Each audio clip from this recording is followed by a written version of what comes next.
19 April রবিবার বর্ধমান শহরের Gupta marriage হলে বর্ধমান ও নদিয়া জেলার ক্যারাটে প্রশিক্ষণরত ছাত্রছাত্রীদের নিয়ে একটি আন্তঃজেলা প্রতিযোগিতার আয়োজন করা হয়।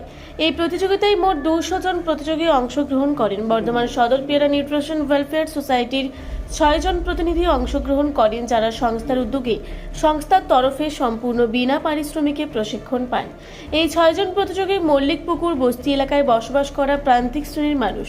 এই 6 জন বিভিন্ন বিভাগে মোট 12টি পদক দখল করেন।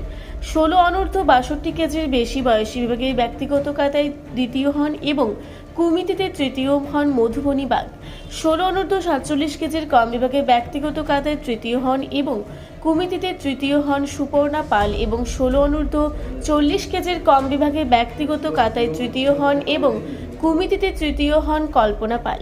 দলগত কাতায় প্রথম হন মধুবনী বাগ, সুপর্ণা পাল এবং কল্পনা পাল। 12 অনূর্ধ্ব 35 কেজির কম বিভাগে অমিত পাসওয়ান, আয়ুষ পাসওয়ান এবং সরজিৎ মারান্ডি তৃতীয় স্থান দখল করেন। বর্ধমান সদর পেয়ারা নিউট্রিশন ওয়েলফেয়ার সোসাইটির সম্পাদক প্রলয় মজুমদার জানান, বিগত 2 বছর ধরে এই বস্তি এলাকায় বাল্যবিবাহ প্রতিরোধে, স্কুল ছুট কমাতে এবং শিশু ও বালক বালিকাদেরকে সমাজের মূল স্রোতে ধরে রাখতে প্রথাগত শিক্ষায় উৎসাহিত করার পাশাপাশি ক্যারাটে প্রশিক্ষণ দিয়ে চলেছেন সোসাইটির সদস্যা ব্ল্যাক বেল্ট প্রাপক সেনসেই মনীষা মণ্ডল।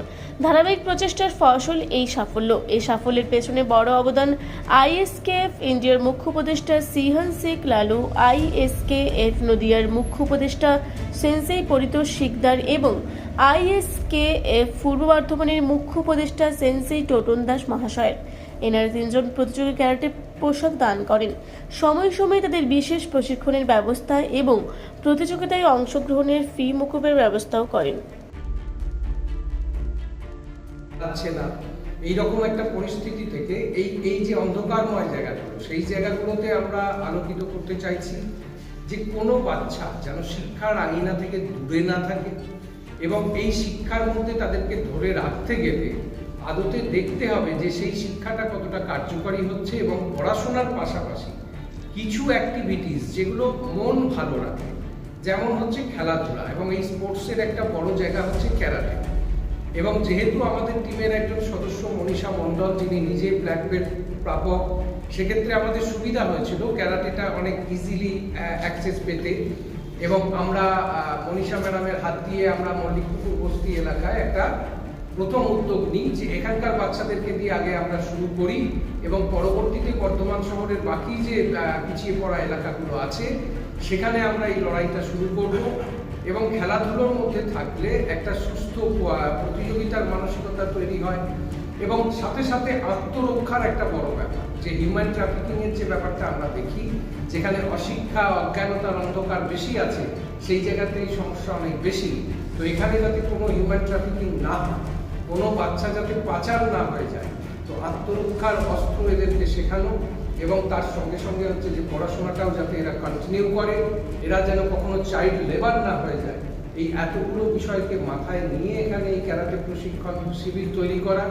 এবং একটা সময় আমাদের মনে হয় শিখছে তো ঠিকই, এর বাস্তবে প্রয়োগ কী, এবং সেটা করতে গিয়ে আমরা তখন ইন্ডিয়ান শোটোকান ক্যারাটে ফেডারেশনের যিনি সর্বভারতীয় কর্ণধার আছেন শেখ লালুর সঙ্গে আমরা যোগাযোগ করি এবং উনি আমাদেরকে বলেন যে ঠিক আছে, ওনাদের যে টিম আছে তারা এসে দেখবেন যে বাচ্চারা কেমন শিখছে। এবং ওরা এই 2 বছরে 3 বার আমাদের কাছে এসেছেন, বাচ্চাদেরকে গ্রুম করেছেন এবং সেখান থেকে তাদের মনে হয়েছে যে কিছু কিছু বাচ্চা তৈরি হয়েছে যারা ডিস্ট্রিক্ট লেভেলে কম্পিটিশনে আসতে পারে এবং সেই হিসাবেই এদের প্রতিযোগিতার আয়োজন।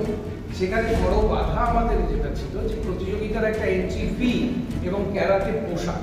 তো আইএসকেএফ থেকে আমাদেরকে 6টা বাচ্চাকে নির্বাচিত করা হয়েছিল, 3টের পোশাক ওনারা দেন, বাকি 3টে পোশাক আমরা ভাড়া করি এবং এন্ট্রি ফিটা ওনারা সম্পূর্ণরূপে মকুব করে দেন, যেটা আমাদের কাছে একটা সহায়ক বিষয় হয়। তাই আজকে এই পিছিয়ে পড়া বাচ্চাগুলি সেই প্রতিযোগিতায় যেতে পেয়েছিল এবং প্রথমবার এরকম একটা আন্তঃজেলা প্রতিযোগিতায় গিয়ে এরা কেউ ভয় পায়নি, এরা কেউ সেই উন্নতিটা ঘটিয়ে গোটা সমাজকে এক জায়গায় এনে দাঁড় করাতে পারলাম। আজকে যদি আমার পাশের কোনো একটা প্রান্তিক মানুষ অভুক্ত অবস্থায় রাতের বেলায় কাঁদে, আমার বন্ধ দরজা ভেদ করে, এসি ঠান্ডা হাওয়া ভেদ করেও সেই কান্না আসবে, আমি রাতে শান্তিতে ঘুমোতে পারবো? তাহলে সমাজের মধ্যে একটা সাম্যতা আনতে হবে, একটা যে অর্থনৈতিকভাবে পিছিয়ে পড়া যে মানুষরা আছে তাদেরকেও আমাদের সামান্য রিসোর্স দিয়ে আমরা কিভাবে তাদেরকে একটা উন্নতির জায়গায় আনতে পারি, ভবিষ্যতের দিশা দেখাতে পারি, আমাদের আগামীর ভবিষ্যৎ যারা সেই বাচ্চাগুলোর যাতে উন্নতি হয় সেই জায়গা থেকেই প্রয়াস ছিল। এবং এই বাচ্চারা প্রমাণ করেছে এরা কোনো অংশে, আজকে দুটো জেলার বাচ্চাদের মধ্যে এরা কোনো অংশে পিছিয়ে নেই। যারা নিজেদের সামর্থ্যে পোশাক জোগাড় করতে পেরেছে, এনজিপি জোগাড় করতে পেরেছে, তাদের থেকেও এরা কোনো অংশে পিছিয়ে নেই। কাজেই আর্থিক বাধাটা কোনো বাধা হতে পারে না যদি একটা সদিচ্ছা থাকে। এই বার্তাটা আপনাদের মধ্যে দিয়ে আমরা পৌঁছে দিতে চাই এবং গোটা পূর্ব বর্ধমান জেলার বিভিন্ন এলাকায় এরকম পিছিয়ে পড়া যত বাচ্চা আছে সকলকে নিয়ে এই লড়াইটা আমরা লড়তে চাই। সাংবাদিক বন্ধুরা কোনায় কোনায় যান, তাদের কাছে খবর থাকে কোথায় মানুষ সব থেকে সমস্যায় আছে, কোথায় প্রান্তিক মানুষের সংখ্যা বেশি, তাদেরকে অনুরোধ করবো আমাদের কাছে সবসময় সেই খবর নিয়ে আসুন। আমরা আমাদের সাধ্য মতো সামর্থ্য মতো সেই কোনায় পৌঁছে গিয়ে অন্ধকারকে আমরা আলোকিত করতে চাইব। এবং তার সঙ্গে আরও যে সমস্ত প্রতিষ্ঠানরা আছে, যে সমস্ত স্বেচ্ছাসেবী সংগঠনরা আছে যারা খেলাধুলো নিয়ে কাজ করছে এবং তার সঙ্গে সঙ্গে সমাজের উন্নতিতে, যেটা আমরা বলছি ওমেন এম্পাওয়ারমেন্টের কথা বলছি, আজকে বালিকা স্তর থেকে যদি ওমেন এম্পাওয়ারমেন্ট না হয় তাহলে একটা সে যখন লেডি হচ্ছে সেই জায়গায় তার আলাদা করে এম্পাওয়ারমেন্টের কথা বলে তো লাভ নেই। এটা একটা সাস্টেনেবল ডেভেলপমেন্টের গল্প এবং সেটা একেবারে গোড়া থেকেই শুরু হওয়া উচিত। এবং এক্ষেত্রে সাংবাদিক বন্ধুদের ভূমিকা একটা অসম্ভব রকম ভূমিকা পালন করতে পারেন, কারণ আপনাদের কাছে সমাজের প্রত্যেকটি কোণার খবর থাকে এবং সত্য খবরটা আপনাদের কাছেই থাকে। তাই আপনাদের হাত ধরে যখন আমরা সেই প্রান্তে পৌঁছবো অবশ্যই আমরা সঠিক জায়গায় পৌঁছবো এবং সঠিক পরিষেবা দিয়ে সেই অংশগুলোরও আমরা উন্নতি করতে পারবো। আমার নাম প্রণয় মজুমদার, আমি বর্ধমান শহরের পেয়ারা নিউট্রিশন ওয়েলফেয়ার সোসাইটির সম্পাদক। যদি সহযোগিতা করতে চায় তাহলে কোনো অফিস বা নাম্বার? পূর্ব বর্ধমান থেকে দেবাশিস ঘোষের সঙ্গে কুহেরি নস্করের রিপোর্ট, রূপসী বাংলা মিডিয়া। আপনারা দেখছেন রূপসী বাংলা মিডিয়া।